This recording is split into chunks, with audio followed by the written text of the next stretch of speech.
Hello watch lovers, a warm welcome back to the channel. My name is Stian and today we have a beautiful old Tudor on the bench. This is Thomas's watch. It's a jumbo Tudor date from 1975. These are pretty valuable nowadays. They go for some $5,000 approximately when they're in good condition. But as we can see, this one isn't in that great condition. The case has definitely seen better days. The crystal is cracked and it actually stopped running when I was trying to run it before. So some work is needed on this watch. I see that bezel, that fluted bezel, is white gold. That's why it's light yellow, as you can see.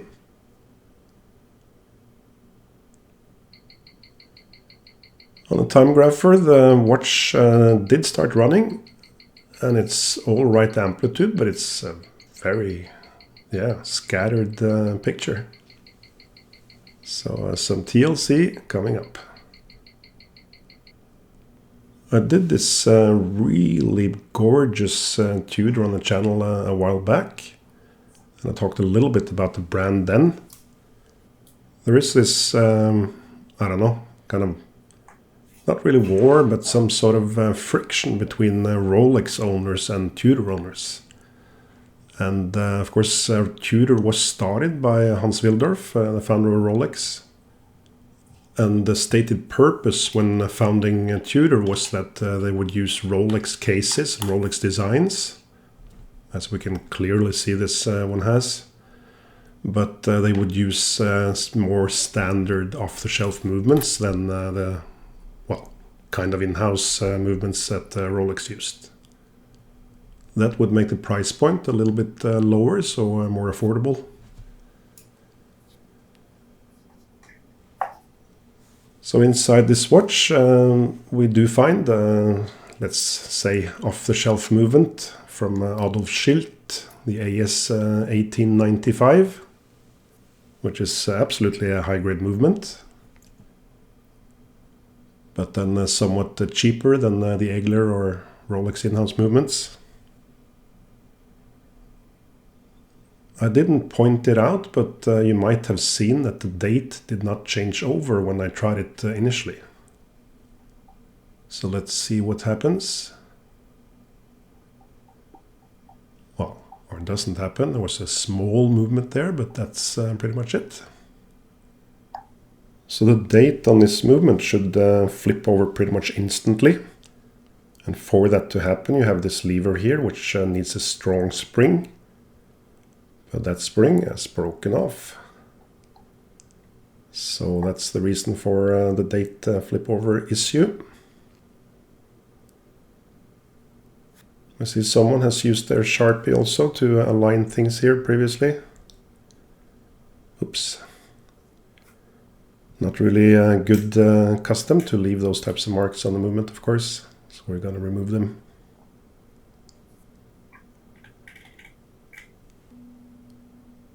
I mentioned that the movement is from Adolf Schilt, or AS, also sometimes referred to as ASA or ASSA.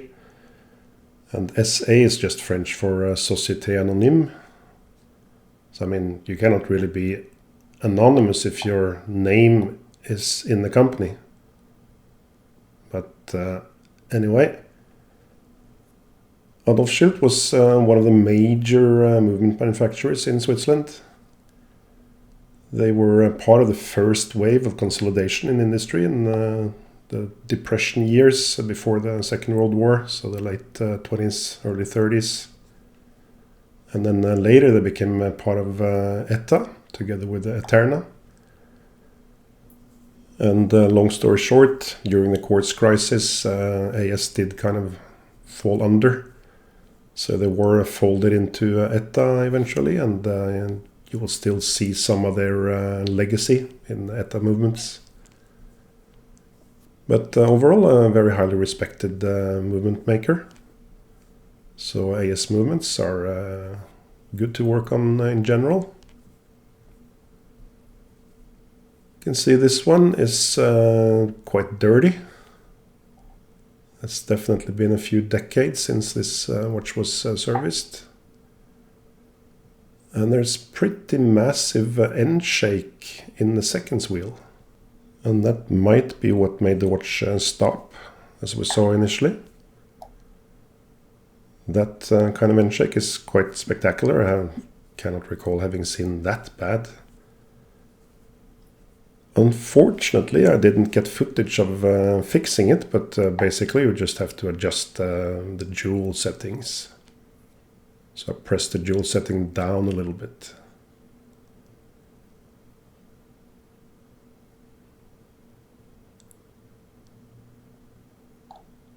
Over on the dial side again.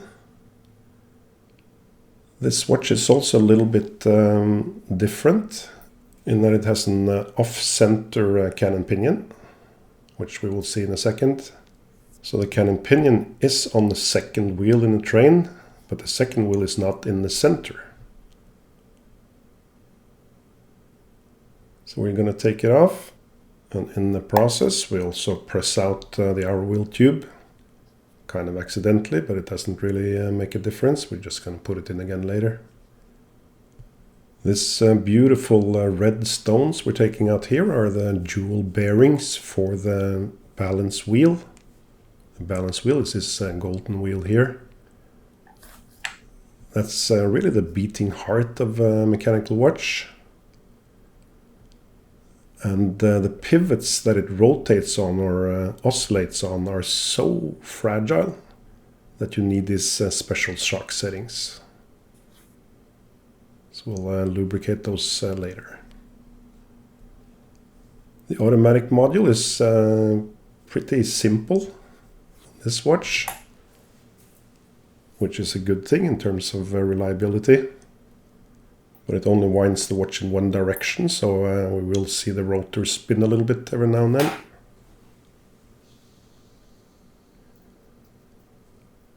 Last thing we need to do is get the mainspring out of the barrel, and then we can do some pre-cleaning of the wheels and the various parts. And the reason we do this pre-cleaning is basically because pegwood is very, very cheap. You can buy like 100 cuticle sticks on eBay for like $5. And the liquid in the cleaning machine is not that cheap. Ah, my wife would be very proud of me hearing how economical I am. Good boy. Alright, with all the parts laid out, we're gonna put them in the basket and go to the cleaners.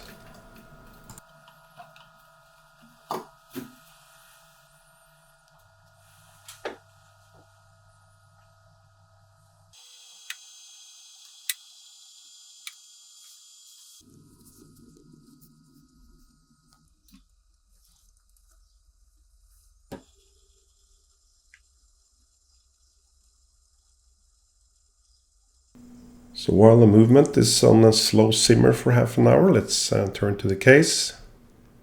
We're first going to take this gold bezel off. And we have a tool for that.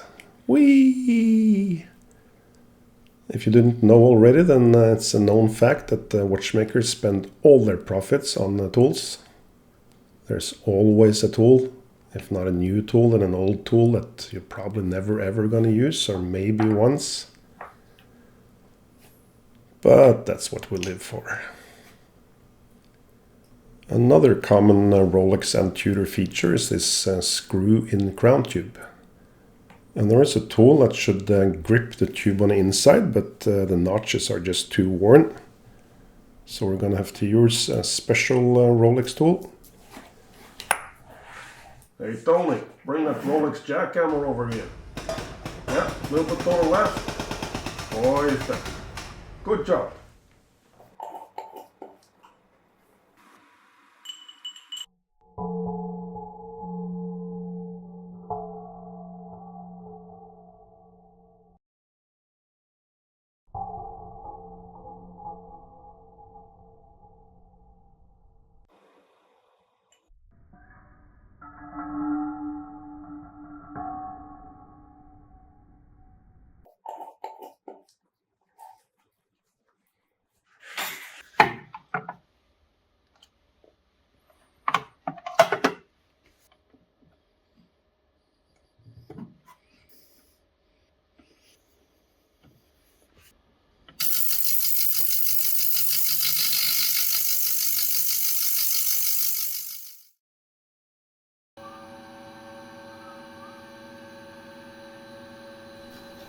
That whistling is slightly better than the sound of the ultrasonic.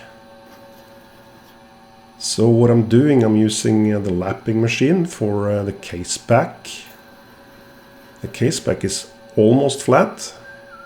So by using a few layers of thick paper on top of this metal disc, we just make enough of a cushion to not completely flatten the case back.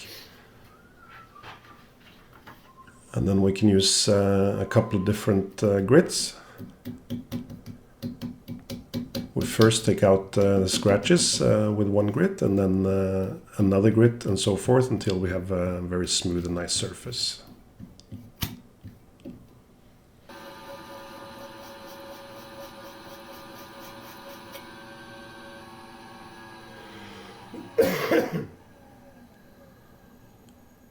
Then for the sides of the case, we're going to use a 3D table. We mark the side with Sharpie, and then we adjust this table up and down until the side is completely flat against the disc. A little bit more adjustment.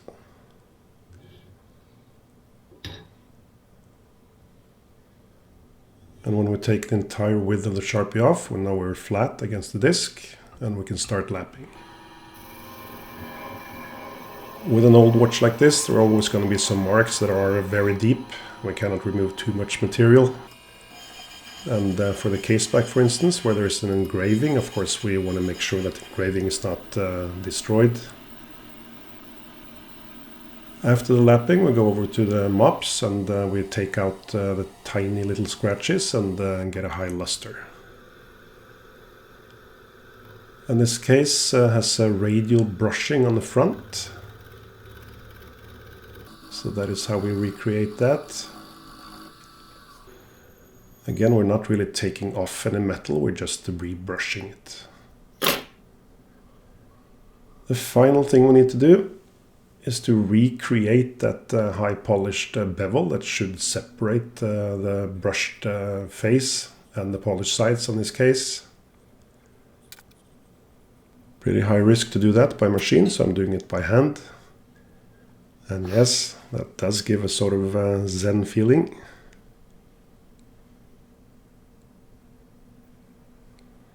So we got the movement back from the cleaning machine. First thing we're going to do is treat a few of these parts with something called Fix-O-Drop. As the name indicates, it fixes the lubrication to the surface. It leaves a very thin film on the surface that makes the lubrication then stay put to a much higher degree.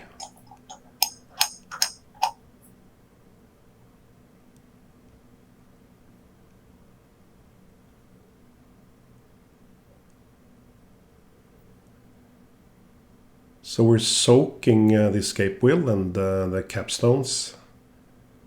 The pallet fork, we're just going to dip the pallet stones themselves.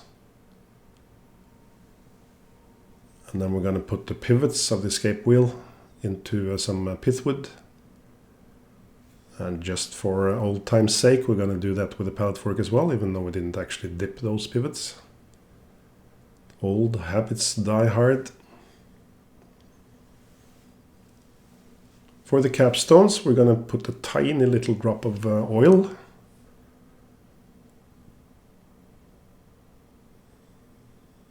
And with that done, we can then put the chatons on top, and that constitutes the jewel setting. And these are then held in place by these tiny little springs. And together this system allows both for protection of the pivot against shocks and also very, very low friction rotation.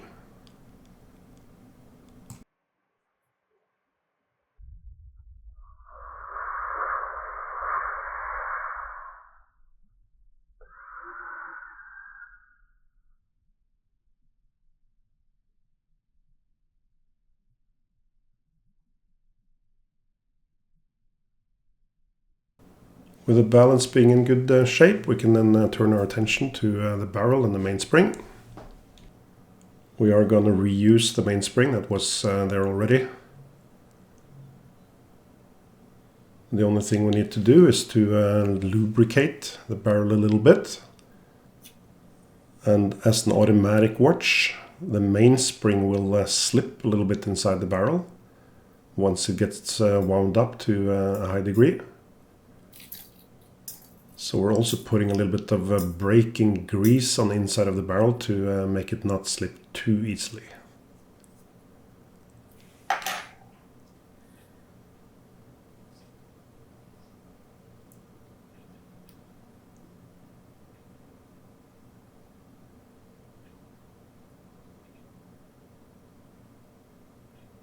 And with the mainspring curled up inside the mainspring winder, we can then plunge it into the barrel.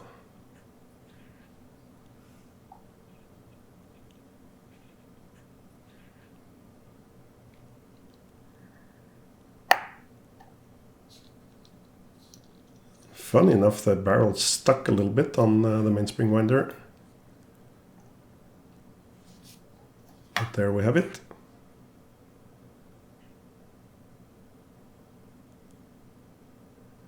Also putting just a little bit grease on top of the mainspring, so that will spread as the mainspring breathes a little bit in and out.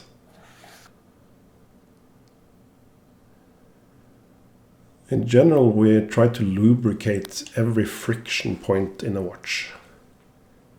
And there are quite a few. And each of them require a minuscule amount of lubrication. Before proceeding, let's press in this minute wheel post.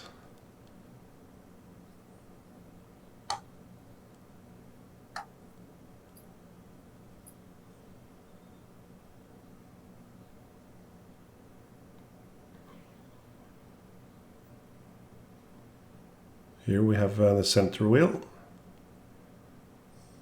Well, the second wheel, I suppose.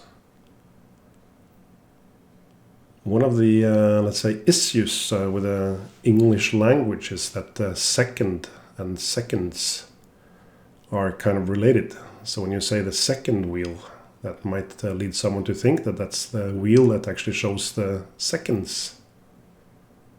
It is not.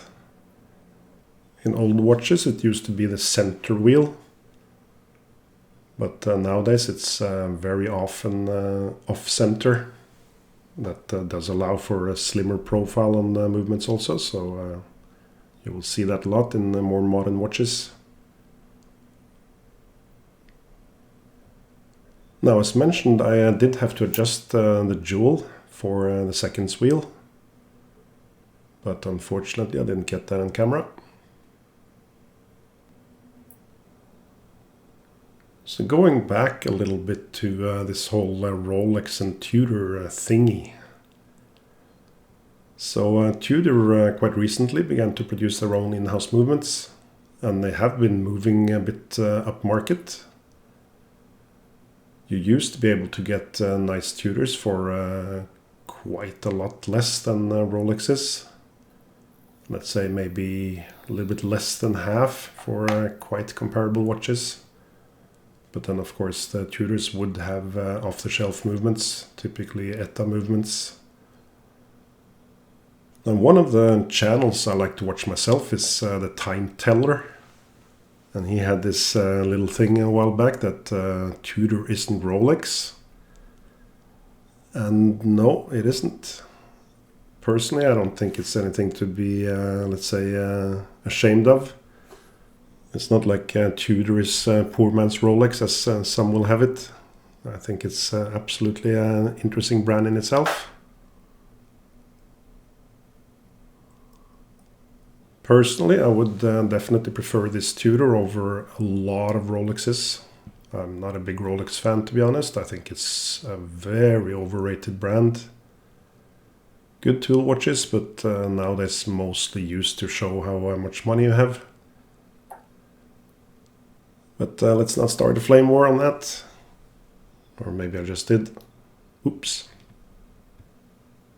One brand I haven't featured on the channel yet is Le Coulter, or Jaeger Le Coulter. And that's actually just a coincidence. I do have a Memovox that I'm working on that needs some pretty special repairs. So that will be featured on the channel in not too long, but not in a very close future. Interestingly, LeCoultre also actually made some watches with AES movements inside them. Now there's a tidbit for you.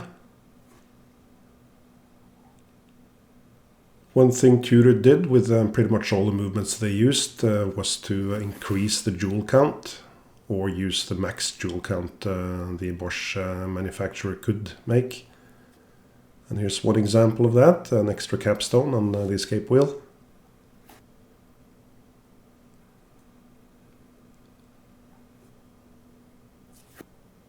Here we have the cannon pinion.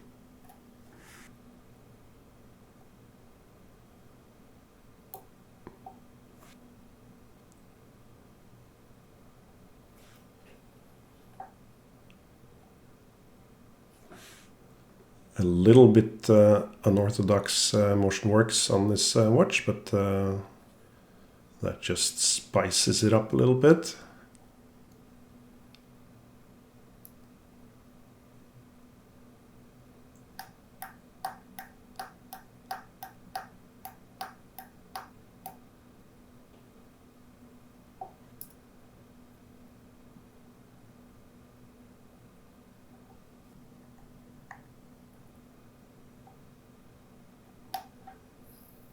Yeah, that looks good. Then let's get back on the train side of things. We're almost done with the base movement. We just need to get the pallet fork in place and lubricate the pallet stones, and then we can put the balance in and see if the watch has improved from the work we've done so far.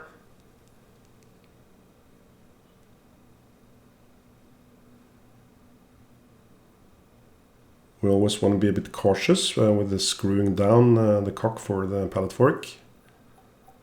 Want to make sure we don't screw it down until we are absolutely sure that the pivots are in the holes. But they are, so we can lubricate the pallet stone. What we do is lubricate the exit pallet stone, and then we rotate the movement, or we don't rotate the movement, we pivot the pallet fork back and forth, so that the escape wheel escapes half a tooth at a time, and then that distributes the lubrication. Alright, time for the highlight in any watchmaker's life. Putting in the balance and seeing it start. Always nice. And you might say, is that the highlight of your life? Seriously? And I would say, no, maybe not. Buying an old tool is also kind of a highlight. Alright, and last couple of pivots to oil, and then we can demagnetize the movement and put it on a time grapher.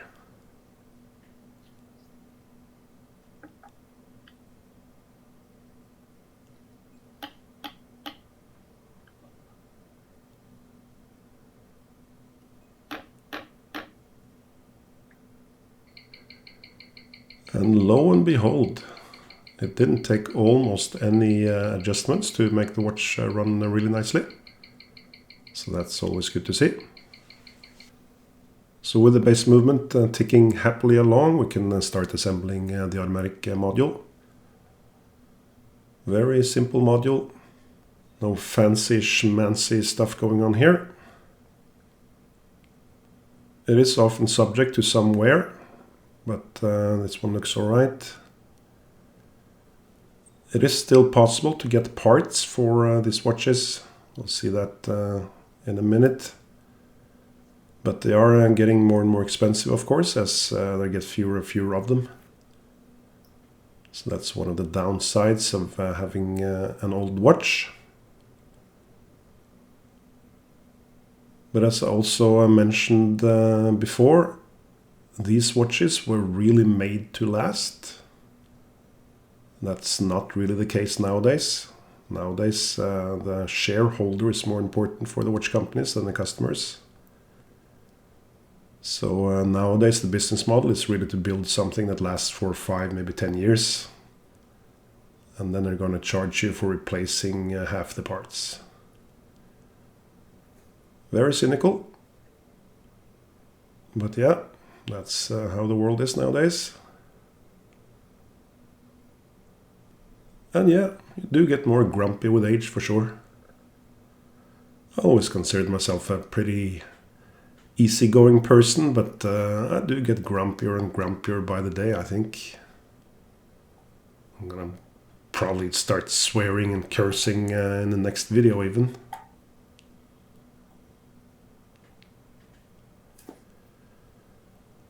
Back on the dial side, we're gonna put on the calendar works. Before putting in the date disc and the weekday disc, let's try to clean them up a little bit. Not too much we can do with the date disc, but the weekday disc does have some dirt on it and we can get off.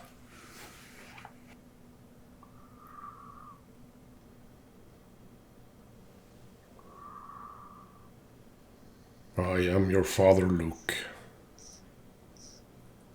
Been sort of having this flu for a couple of months, and the wheezing does get noticeable sometimes, apparently.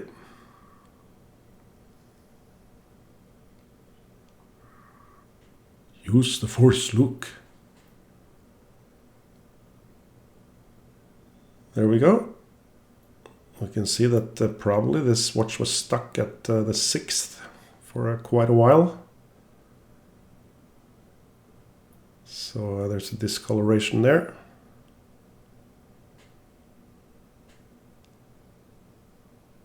So if you watched this far, you probably do like this kind of content. So do go ahead and click subscribe. That will help the channel and will bring you more videos, and you will get updates whenever I make a new video.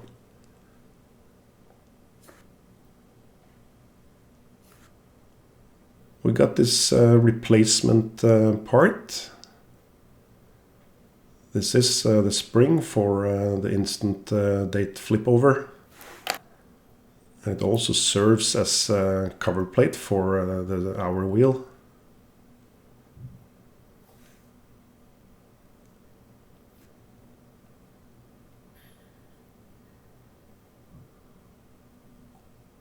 So let's see then if the date works as it should now.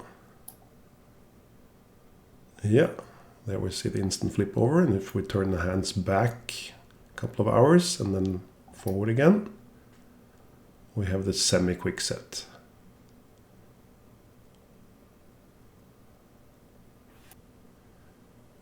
This is the jumper for the weekday, so that one is gonna fit underneath the weekday disc. Before putting on the weekday disc, we're gonna put the movement back in this spacer ring.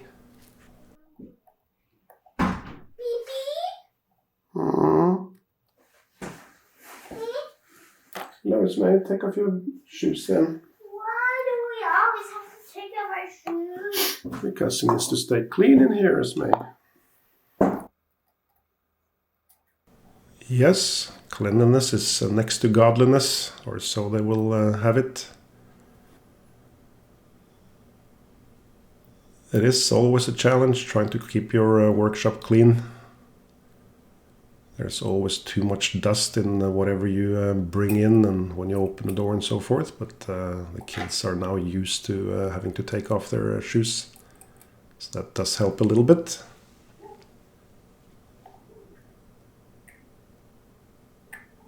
With the dial back on, we're going to turn our attention to the hands. Let's just first have a view of this instant flip over.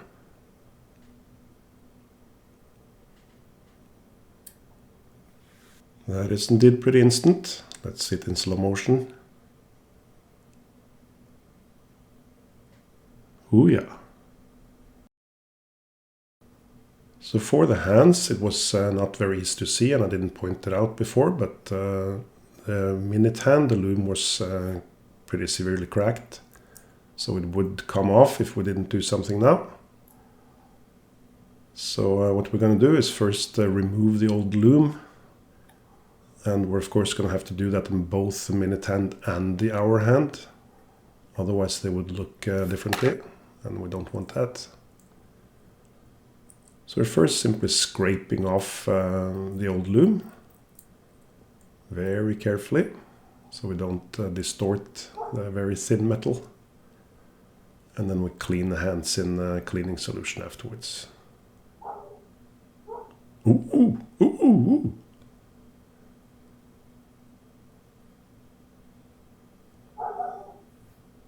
Now, when we're mixing loom, we of course want to try to find the right color. We can even mix different colors to get the exact right one. And then we want to get a relatively thin paste. This is too thick, so we're going to dilute it with a thinner. And then we're going to let it rest for about half an hour before we actually apply it. We want it to be quite runny and just form like a membrane more or less on the hands. And yes, we do loom the underside of the hands.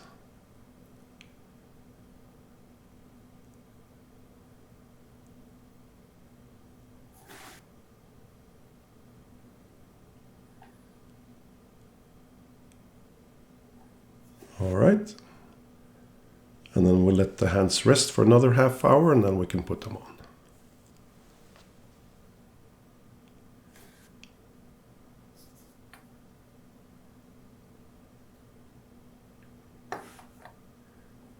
Now for the hands, it's actually relatively common that hands touch each other, or that they touch a dial. So it's not uncommon to see watches where there's like a circular mark on the dial, and that is because a hand has been rubbing the dial.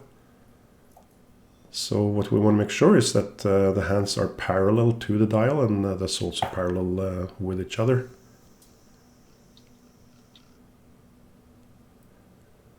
And the date should flip over between about 5 minutes to and fro. Worst case is that it flips over between 15 minutes to and fro, but normally you should be able to get it a little bit closer than that. And yes, that sniffing also comes with the territory. And with that, we're ready to recase the movement.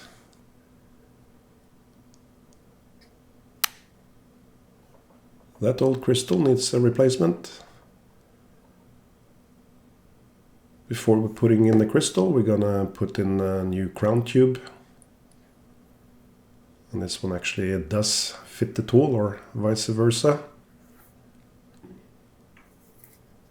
And yeah, that case looks a little bit shinier and nicer. For crystals with a Cyclops window, like most Rolexes and Tudors, I like to put the crown and stem in, and then use that as an aid to align the Cyclops.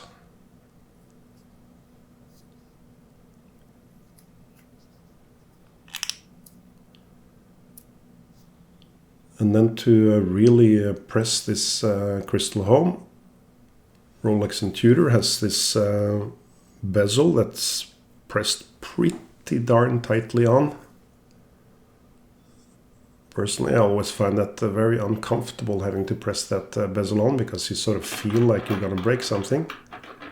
It is gold, it is a soft material. But yeah, fortune favors the brave.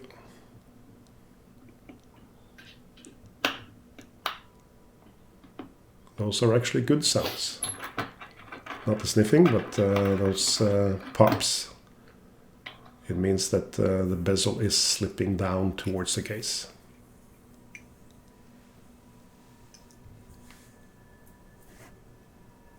And then pretty much the last thing we're gonna do is put the stem in, and then secure the movement to the case. And of course we need to put in the rotor.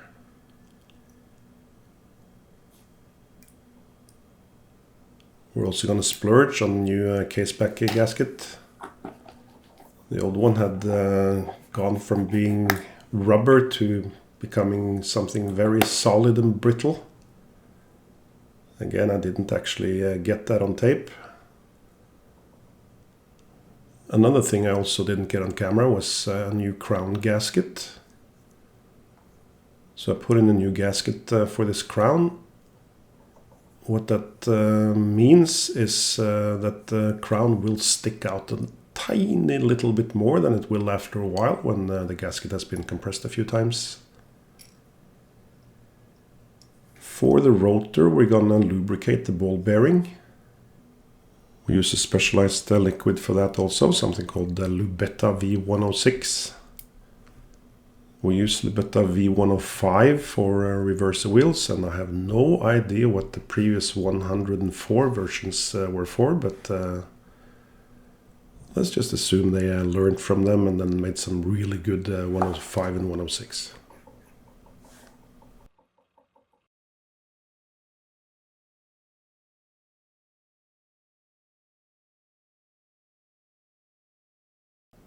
All right. Let's get the case back on, and then let's look at some before and after. See if we did make a difference in its watch's life.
Now, before seeing the watch on the wrist, I would just like to remind everyone that on vintagewatchservices.eu, there's always more than 100 beautiful vintage watches, and as a YouTube subscriber, you get a 10% discount.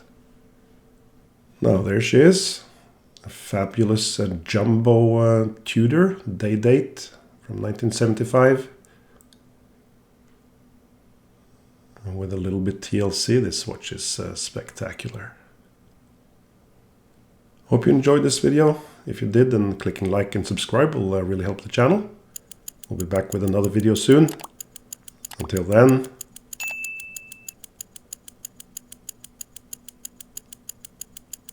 ta-ta.